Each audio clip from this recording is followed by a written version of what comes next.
who was named Krishna Chaitanya, was a monk who, over 500 years ago, walked barefoot from town to town and taught the principles that had been passed down over millennia to people in towns, villages, and even cities. He met great scholars, politicians, he met kings, and he taught each one of them these sets of principles that they could use in their lives. He didn't insist that anyone change their position. In fact, he said it's the most advantageous to stay in whatever position you're now, but apply the principles to your life.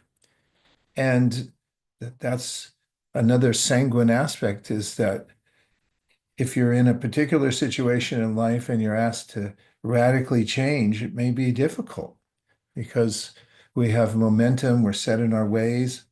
But when we can apply something locally in the situation we're in now, it gives us immediate access.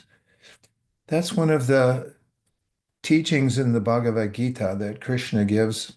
Bhagavad Gita, of course, is a very famous text that gives the teachings of karma and yoga and transmigration, talks how this body's changing, but we, the consciousness, never change.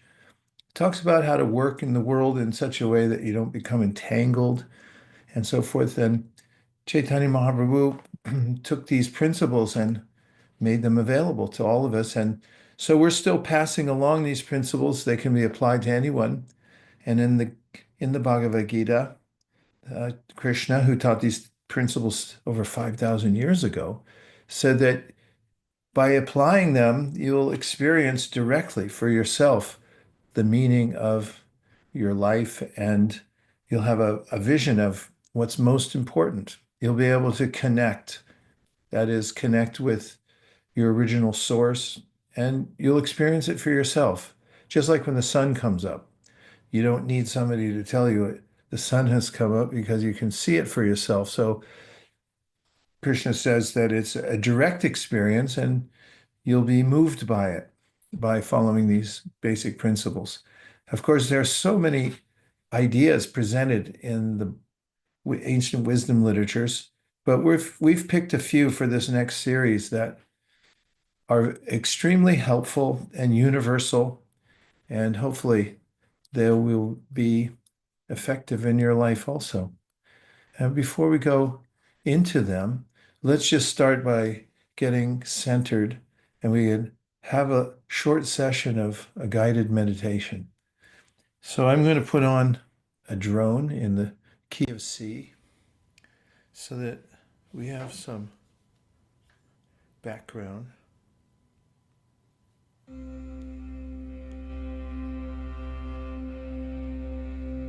Just for a moment, sit up slightly straighter than you were a second ago and try closing your eyes.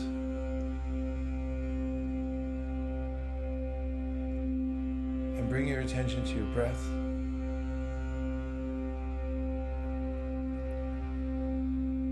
And let go of any of the plans you had brought with you and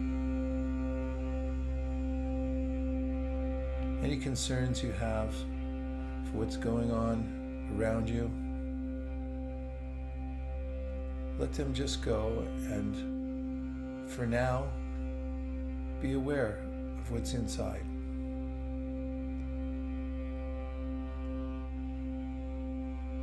In the core of your chest, feel gratitude for something or someone in your life.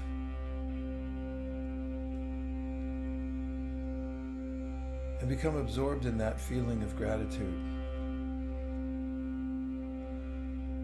Someone who's been kind to you.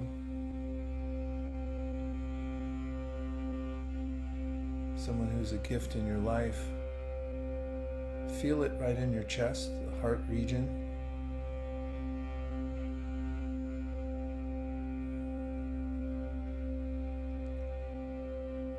Become absorbed there in that feeling of gratitude.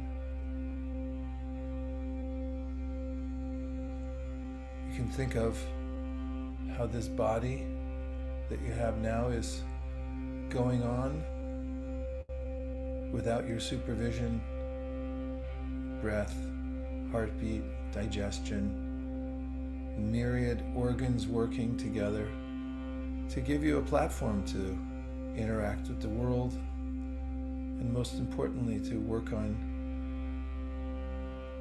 your consciousness, which is what the wisdom literatures say is the most important aspect of our lives. And breathe naturally, feel the gratitude. And just for a moment, notice that you're the witness of your body. Bring your attention to your left hand and just feel it in this moment. Bring your attention to your right foot.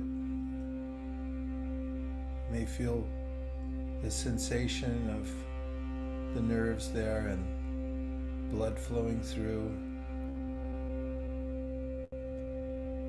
Bring your awareness to your thoughts and notice that you're the witness of them.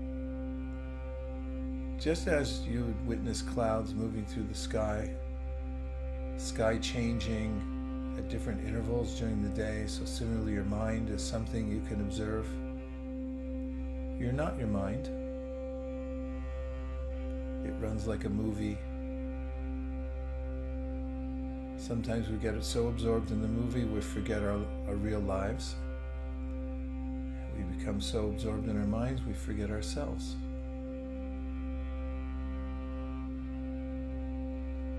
Come back to the heart region where you've lit a fire of gratitude. And now we're going to say a 2-syllable mantra. Man means mind and tra means to deliver. It's a sacred sound vibration meant to uplift the mind and bring it above the swirling mass of life situations we're dealing with.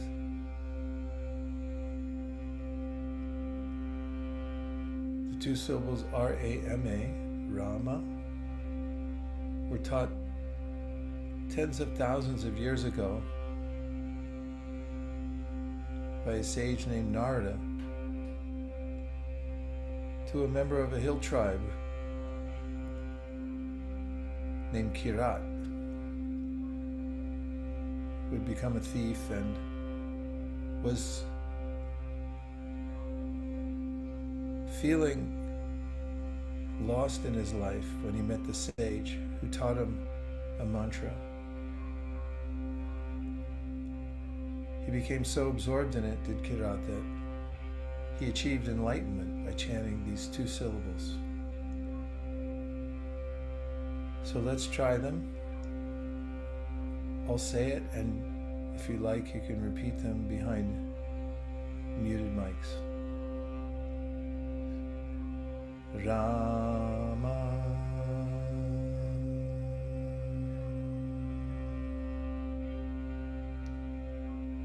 Rama,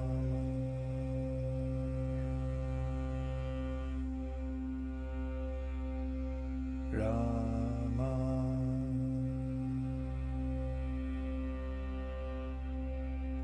Rama,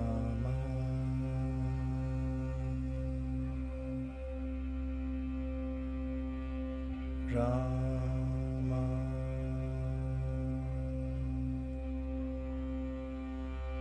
Rama,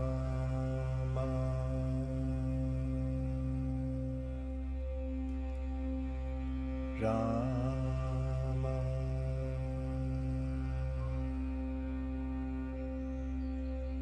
And notice how the vibration goes through your body and mind. Bring your awareness back to your breath. Wiggle your fingers and toes and open your eyes and come back into the room.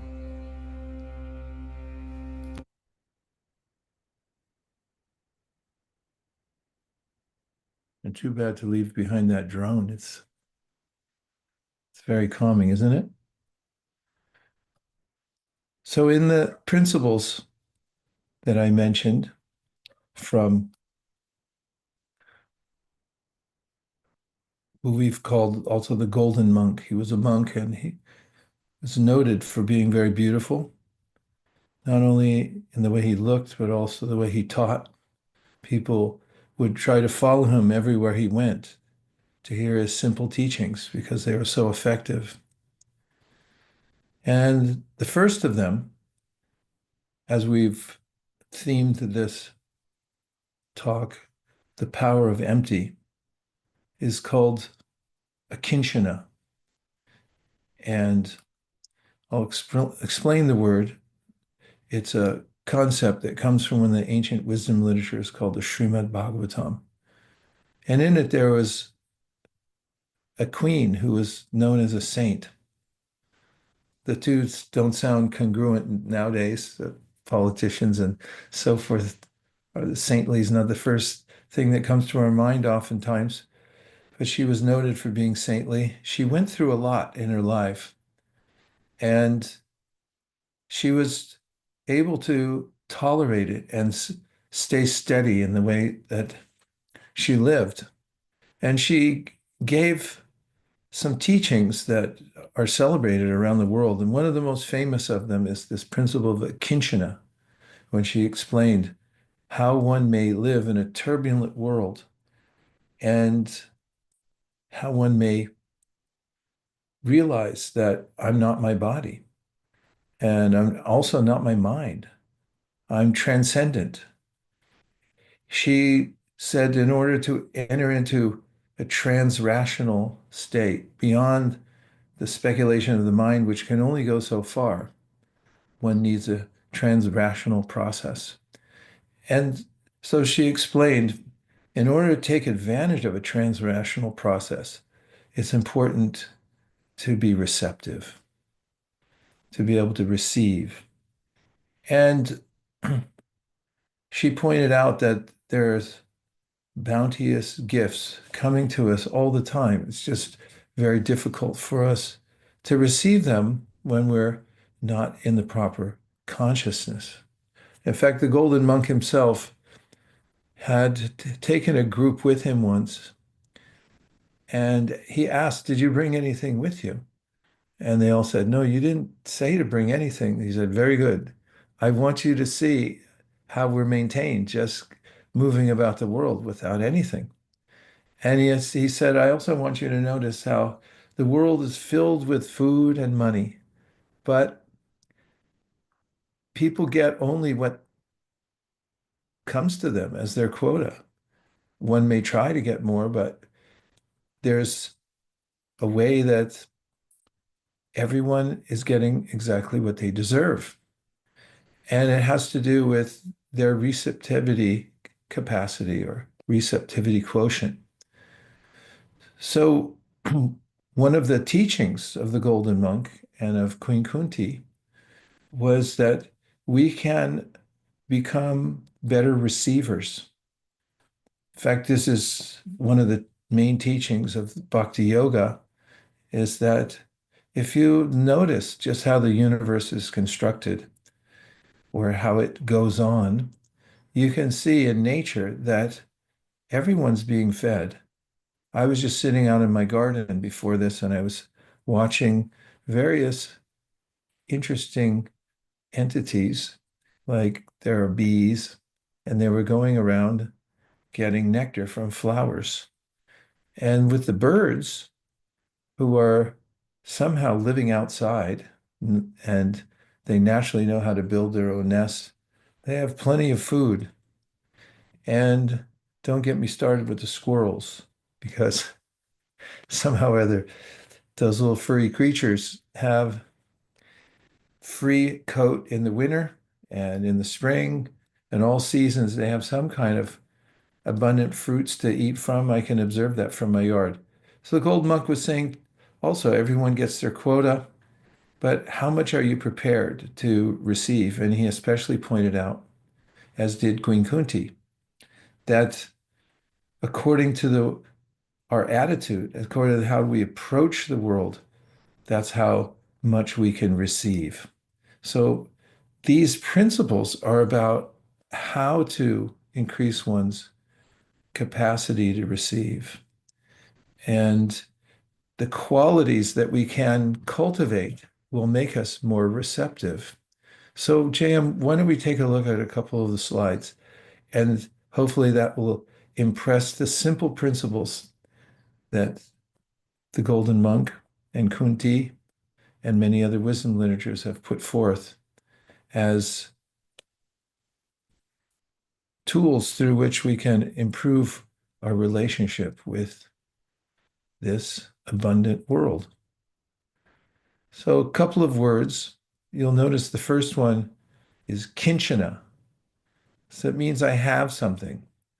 And in this case, in the from the Sanskrit word kinchana, when you put an A in front of it, which is pronounced then the word reverses its meaning. So kinchana means I have something. Akinchana means I have nothing. And this is an attitude.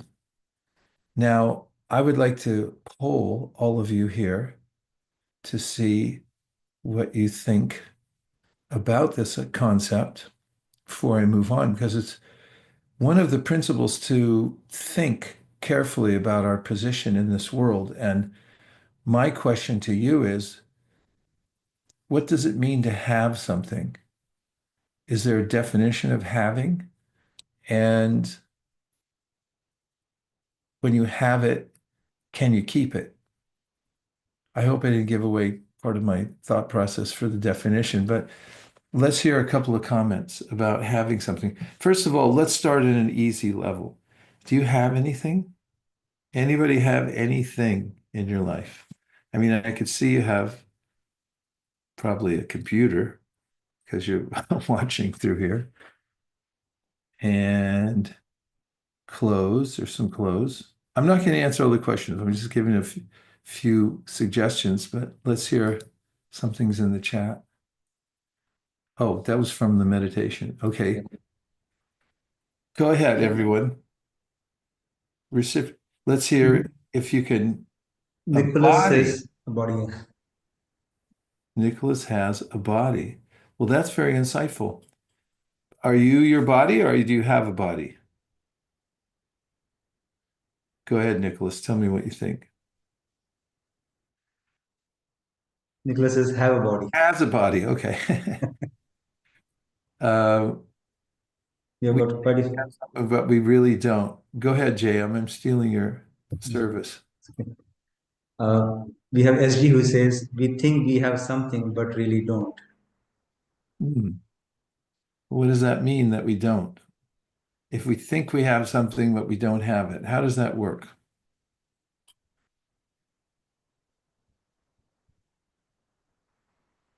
You can answer. SG, Yeah, go ahead. you can unmute and answer, or you can just type in chat SG. Or Yeah, that's right. It's a free room. If you have a microphone attached to your computer or anywhere else, we'd love to hear from you. You can also speak up. Okay. Go ahead, JM. Tell us more of the responses. And Rajiv is here. That's good news. yeah. SG just responded, just the attachment is making us feel that we have something. Ah, how philosophical. That's very interesting. It's just the attachment and making us feel that we have something. How profound is that? Rajiv, good to see you here. Please tell us. Likewise, I have lately come to realize that when I use the word have, I use it or think of it not as a possession, but as a responsibility of having a duty towards something. So anything that I have a duty towards or I have a responsibility for, I tend to say I have that. So I have a, for example, family, or I have a pet. So it's more of a responsibility um, lens as opposed to any other. Wow. Just in the definition of that, it gave me a sense of relief. The way I interpreted what you said is you're in the, you have the perspective that whatever duties you have to do. You're doing them more with the sense of, as you said, responsibility, and they're in the realm of service mind that Krishna talks about in the Bhagavad Gita, that whatever you're using for a higher purpose, like duty and even love and so forth, right? Correct. So even from, for example, work point of view, when or when I say I have a team, this has got nothing to do with the aspect of control uh, or influence or any of that sort of stuff. It is more that I have a responsibility towards, or I have a duty towards a certain um, set of individuals. Mhm. I like that a lot. This is very interesting exercise because when we stop for a moment and think about what it means to have something, it changes our relationship with everything that we have, the duties that we're doing, and so forth. And the what you put forth, Rajiv, was very helpful. Thank you very much. Thank you, Rajiv. Yeah, please, anyone, feel free to unmute and speak. We'd love to hear from you. Meanwhile, I'll just read through things which have come in the chat box. Raji says, I think I have many things, but not sure if I'm happy and satisfied with them.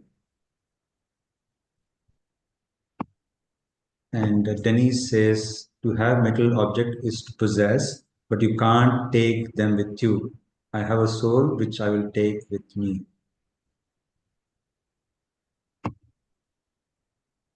And Mantra says, ownership of possessions.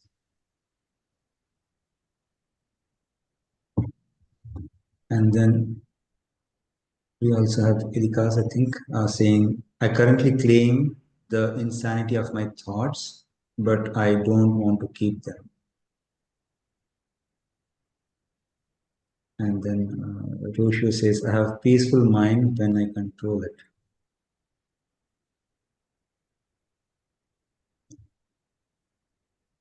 Those are the items in the chat.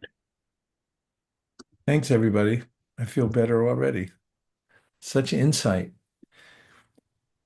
One of the stories about possessions and what they mean to us comes about someone who's sitting in an apartment in San Francisco, and there's a thoroughfare outside his house, and he had parked his car there, and then he hears a crashing sound.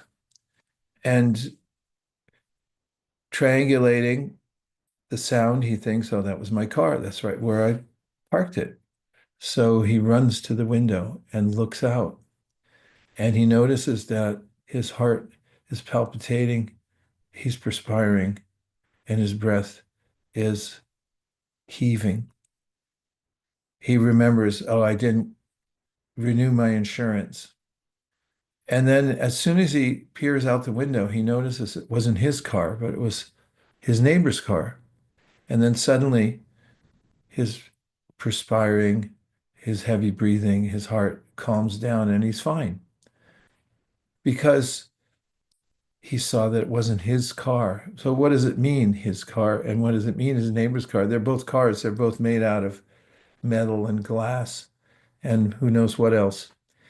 And this is a principle in this world that Krishna mentions in the Bhagavad Gita, that when I look at things and I think these are my things, and of course there is a practicality in keeping some things to keep oneself alive. But the point is the attitude, our attitude towards them. If I say, oh, that's my car, then suddenly it's a deep problem for me. Of course, I have responsibility to use it properly and take care of it, but then I'm also attached to it. And that changes my sense of the item itself. It's part of me. You might even have sometime been bumped in your car and then you report it and say somebody hit me. Well, they didn't exactly hit you, but they hit your car because as soon as I become attached to things as mine, then they stick to me. They become a problem. So akinchana, going back to the slide, and the principle of akinchana doesn't mean to renounce the world in the sense of I won't touch anything.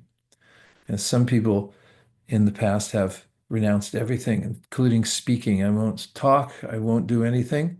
I'll just stay in one place and not move, and I'll be completely renounced. But what it means is to change our perspective of things themselves. I consider them as paraphernalia to be used in service.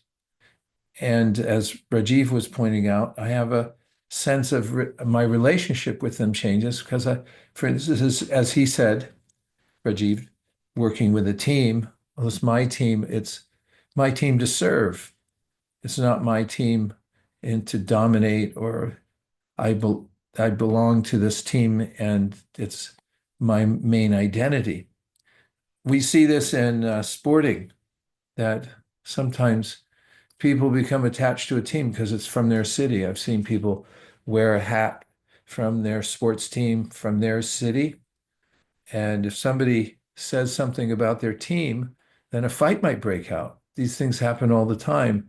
If you're wearing the wrong hat at a game where the home team has a different kind of hat, then people might become hostile towards you because you're different. And people also considering their body to be themselves, identify with a particular country, race, gender, and so forth, and say, this is what I am. And in the Bhagavad Gita, Krishna says, an enlightened person notices that every body in this world is an external feature, just like a car. So just as we say my car, we say my body, but we're not our bodies. And the person in a kinshana consciousness realizes that I came into the world with nothing. I'm going to leave it with nothing. And while I'm here, there's just paraphernalia to be used for a higher purpose. And this is one of the themes of the Bhagavad Gita. When you use everything, including your body and your mind, for service to the Supreme, then you don't become entangled in the world. And therefore, there's no sense of suffering because you're not holding on to it. Although you use it and you protect it and you're dutiful, you still have a different relationship with it. And that's called akinchana. And that sense of, I don't have anything. It's not mine. I'm just using it. Let's try the next slide. One of the principles, the less you claim to have or to know, the more you're open to learn. And the more grateful you are for what you get. There's a way in which entitlement, thinking that I deserve more, leads to disappointment to the degree we have this sense of entitlement. And also in learning, one may see the more I know I don't know. And oftentimes people, including myself, when I'm hearing some valuable information or getting a lesson from someone, I may think, my unruly mind may say, oh, I already know that.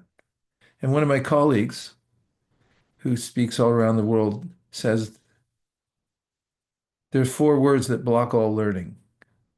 Should I say what they are? I'm going to write them in the chat.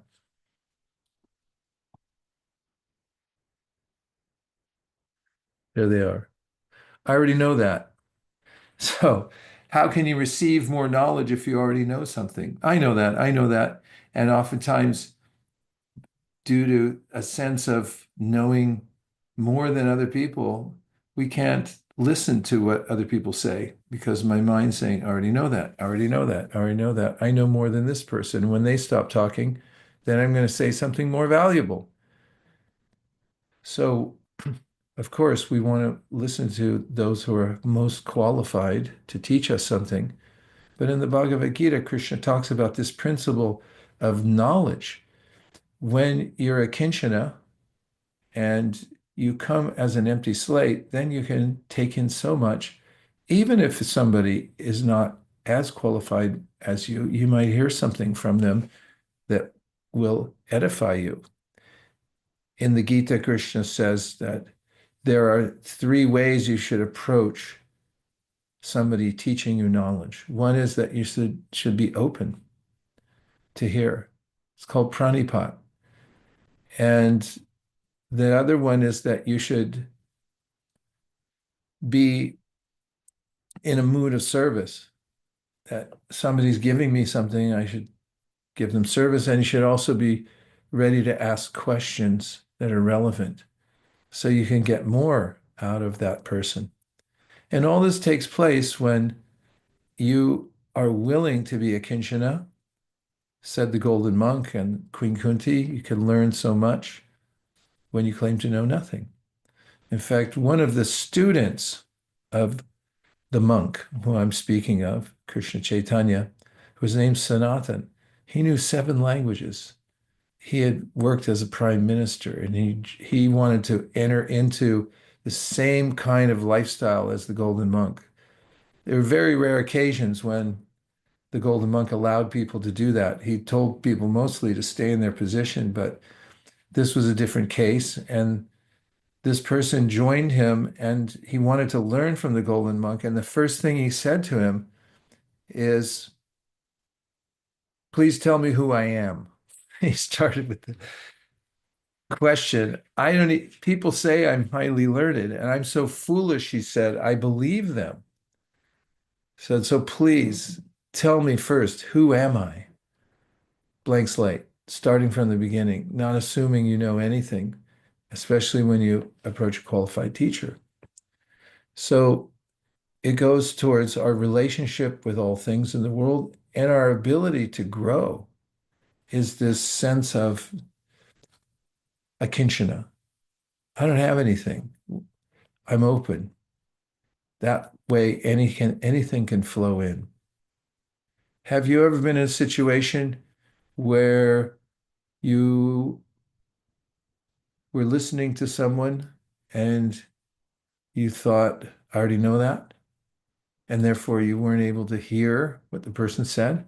Or on the opposite side, have you ever been in a situation where you tolerated the sense of, oh, I know more than this person, and you learned a lesson from somebody who you thought couldn't teach you anything? Our phone lines are open for comments. Our operators are standing by to take your call. You can unmute and relate anything in that regard, or you can type something in the chat box.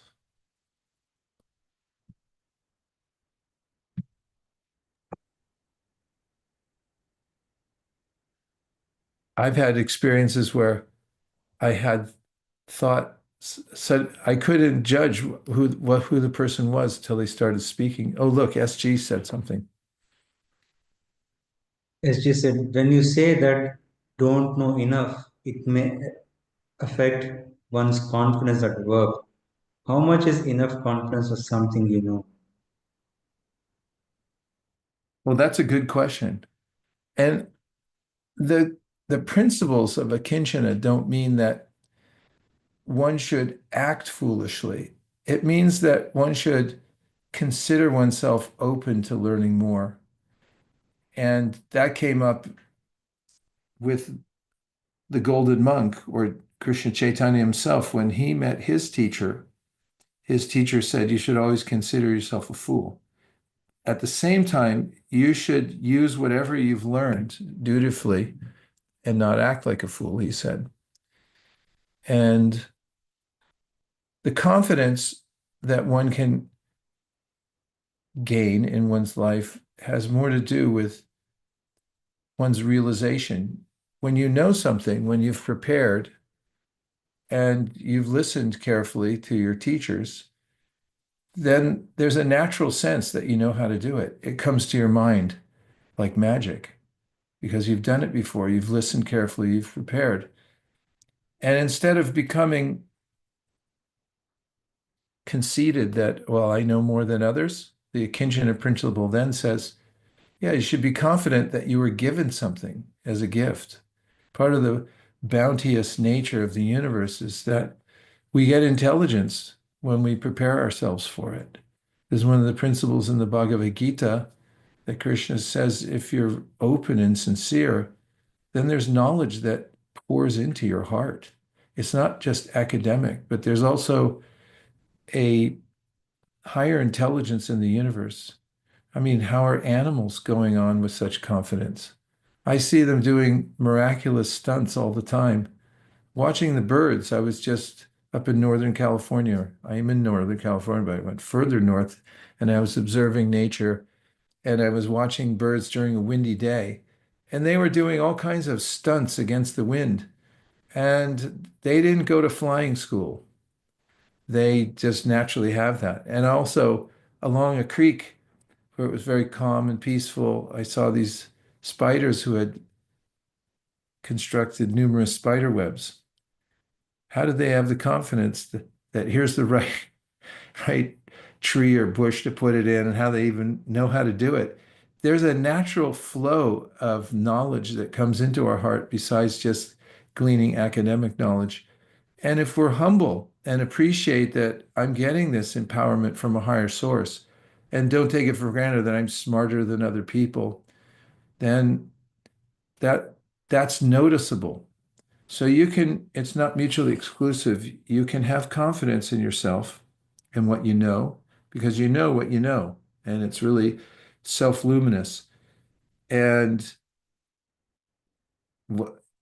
at the same time, you can be appreciative that it's a gift. It can also be taken back as well. People, people who are highly learned sometimes forget important things at key times, and they get a dose of humility. If you've ever had that happen when you, oh, I know everything, and I'm speak, and then also, oh yeah, you said the wrong thing. That's possible also.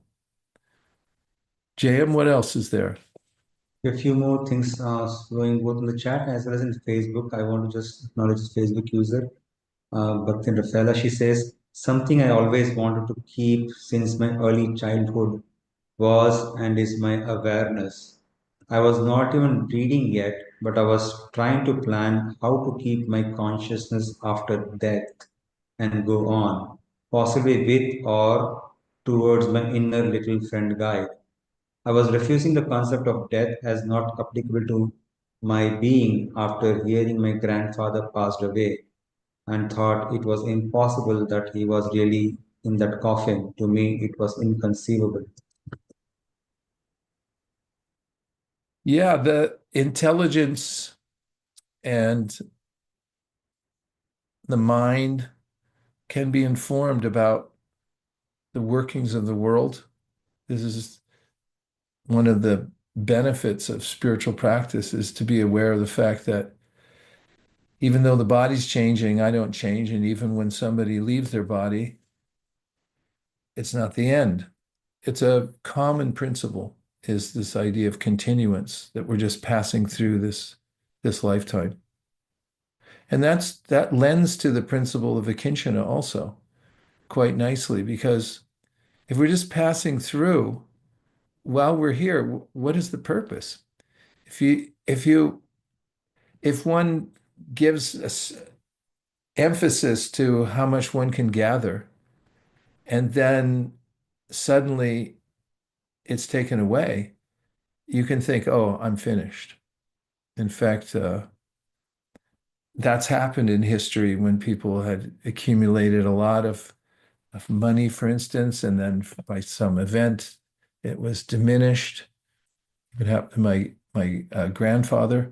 Then there's a sense of, oh, I'm finished, but we're never finished, and whatever we suppose we have comes and goes in this world.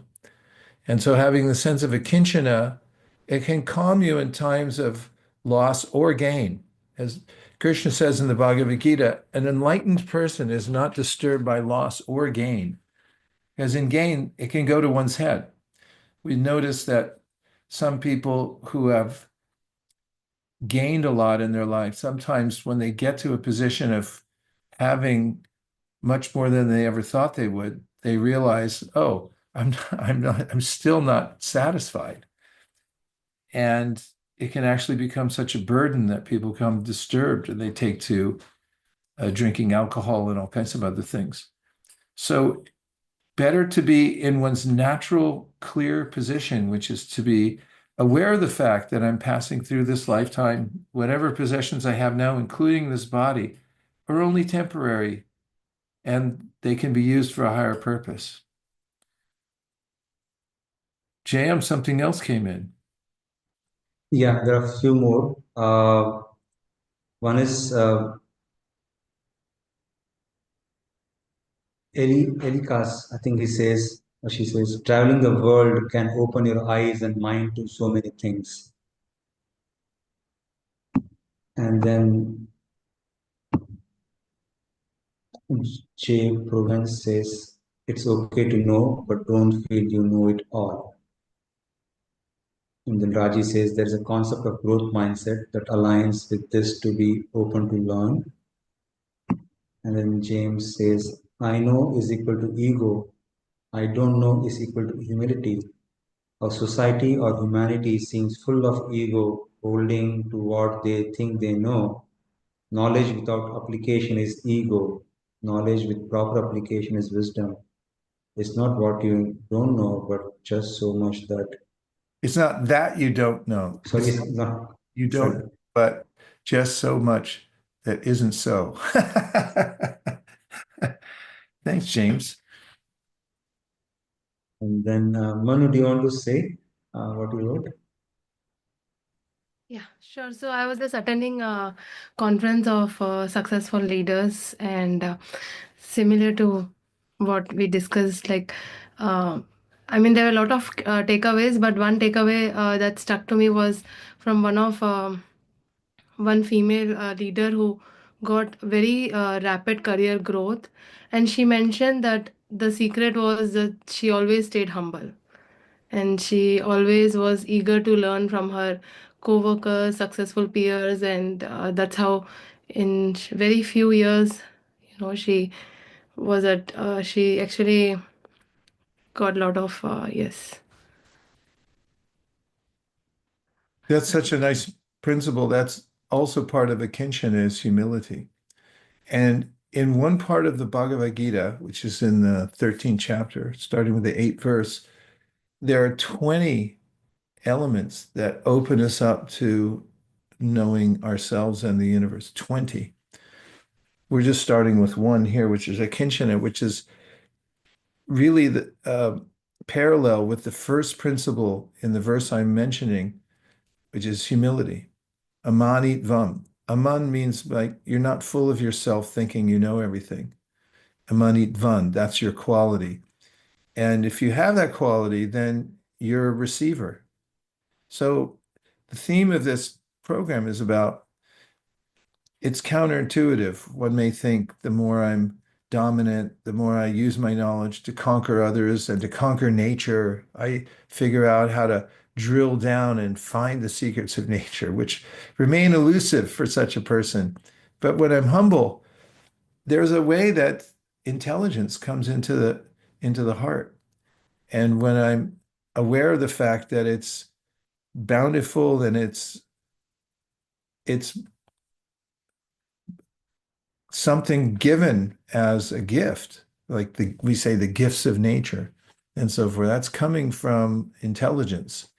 And that's a universal principle, spiritual principle, to be aware of the bounty of the world, to be aware of its intentional design and so forth, and then to be grateful for it. And that can be absorbed in a humble heart. In the On Walden Pond, the author talks about how when you slow down and you look at the world for what it is and how it's moving, how well organized it is, you have a natural sense of intelligence behind it, and you can feel extremely grateful for it. And if you try to, the opposite of humility, try to dominate and think that you're condescending on nature or condescending on other people, it's very difficult to perceive that. Let's see, there's one more, and then I'll Yeah, go back to the slides. Provence says, it feels good to be humble. It's much easier, it seems, it's natural. It does, doesn't it? And a disclaimer, because this often comes up. When you're humble, it doesn't mean you become a doormat for others to bully you or take advantage of you. Humility means to admit that you're not the doer. When you get intelligence and you say, well, this is my intellectual property, well, maybe to some degree, but the fact is that it came to you also. It's not that you're necessarily better than anybody else. It's just that you've received some gift and you can keep it for some time. And you see that everything that you have is a gift that's coming from a higher source. That's true humility. And it doesn't mean then that you have to, in somebody who's humble, has to give way even intellectually to other people. If they have a point to make, they'll make it, but they make it humbly because they don't consider that, oh, this is my intellectual property. They see that it's coming from a higher source and they're presenting it. And whatever gifts they have in their life, they see, oh, I've been given a certain quota and it will be taken away at some time too. So they remain humble and they don't think, I'm so smart. I have more than everybody else. They must be losers. So it's it does feel better to be humble. What a nice observation. Couple more slides, JM.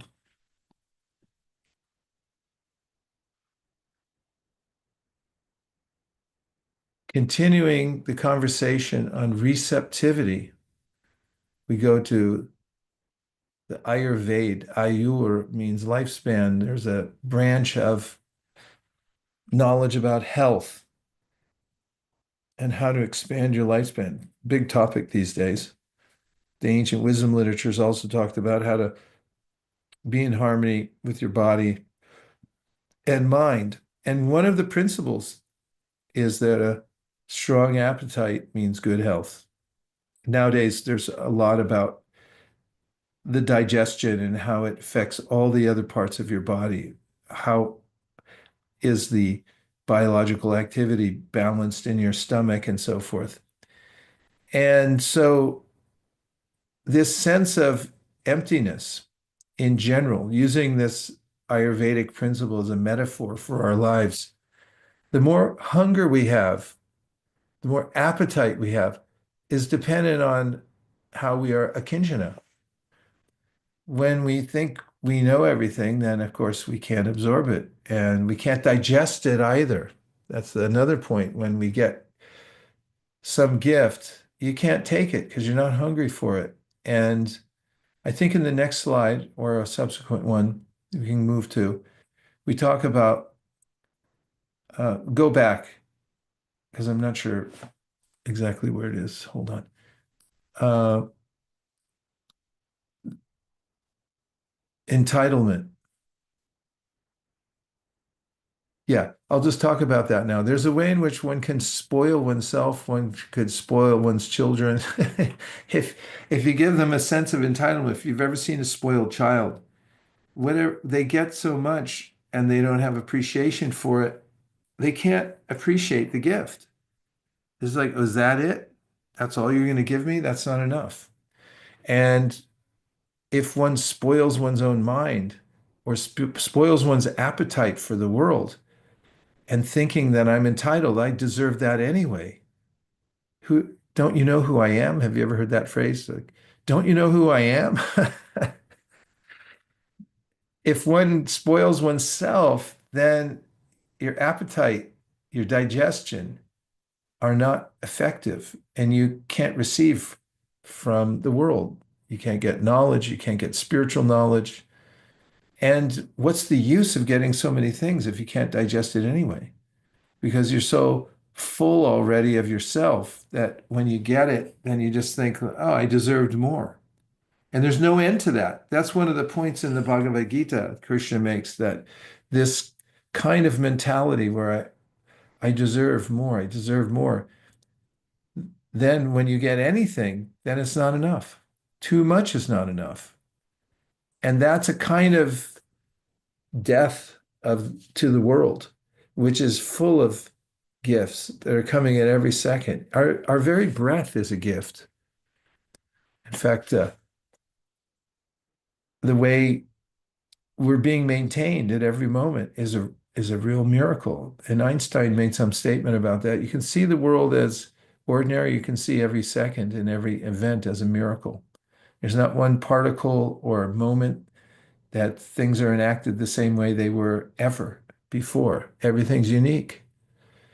And to be able to be aware of that, have that spiritual perspective that there's a heartbeat to the universe and that there's an intelligence behind it and that it's reciprocating with me. The subtleties of that are so profound and they're lost in a society where people think they're entitled or they think that just gaining possessions is the way to be happy. And actually, the way the wisdom literatures describe it is if you don't have this proper mentality of being a kinshana, then you put yourself inside a cocoon. All the possessions, they smother you and you can't get out. Let's look at another slide. So this is another emotion, is helplessness.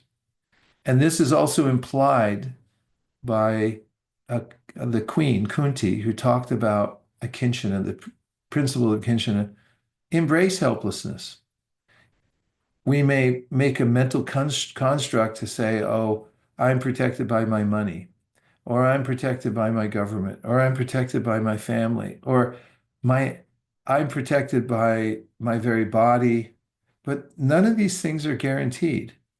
If you really take time as a mental exercise to consider how helpless you are, you'll realize that we're hanging by a thread at every second here in this world.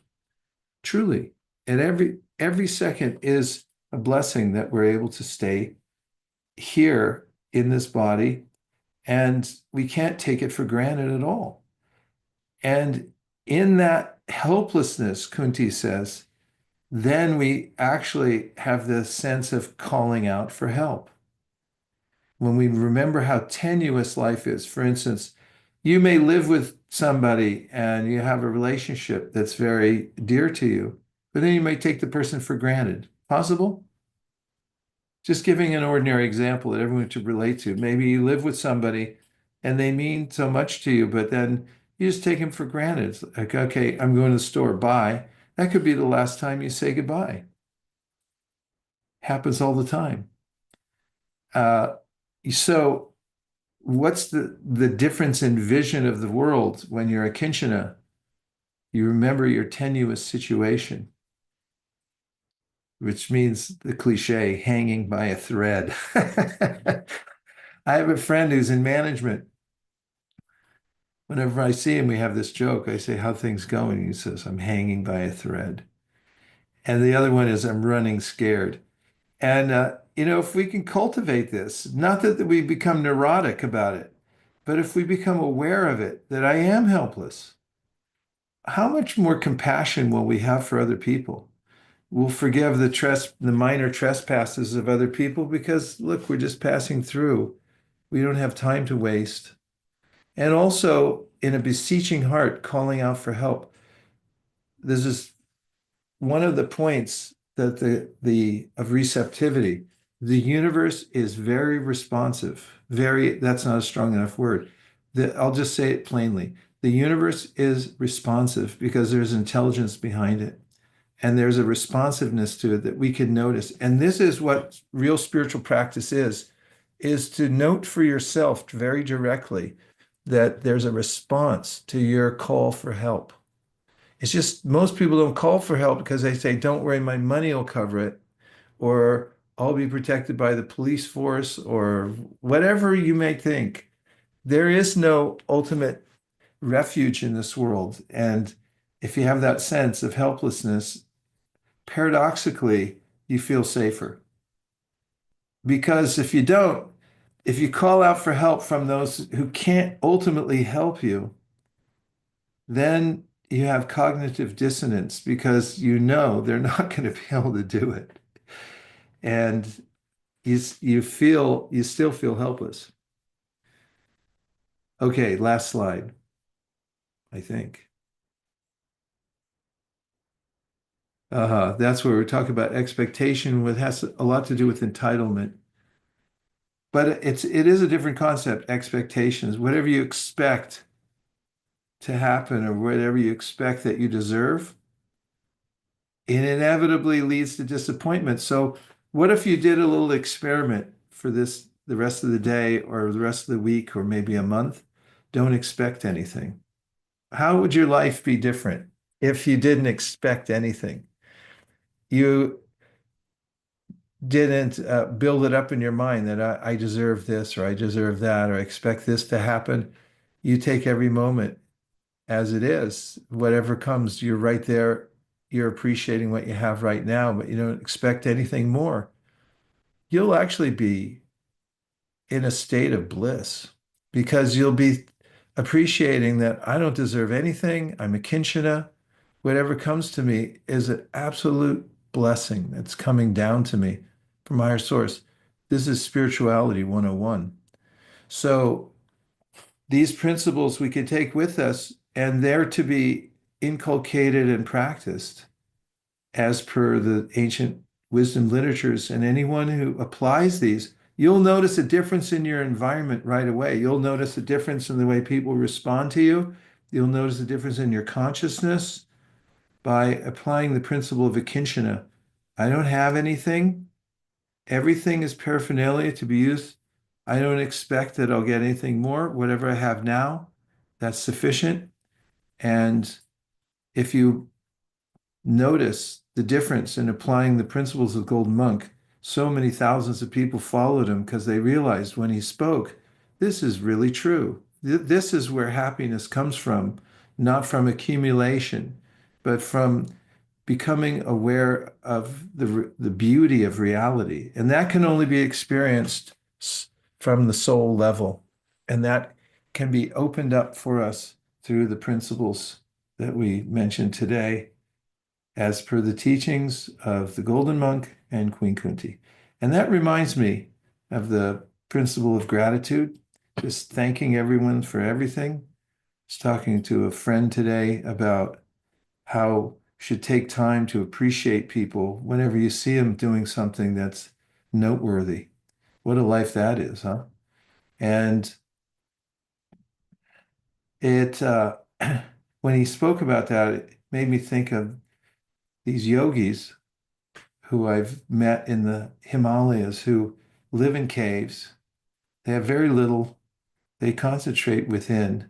But when they come out and they see others, especially their colleagues, who sometimes also come out in their caves and there's a serendipitous meeting, they become very appreciative and they raise their hands high in the air and they have this phrase they call out. It's universal, Hari Bol. It's just an encouragement. Keep the transcendental vibration going because that's the real work of life is the inner work. So maybe we should try it. I think I'm going to do it. You want to do it? Hari Bol. Yes. Haribol! Haribol! Krishna Haribol! Himalayas. Hare Krishna. Thank you, everybody.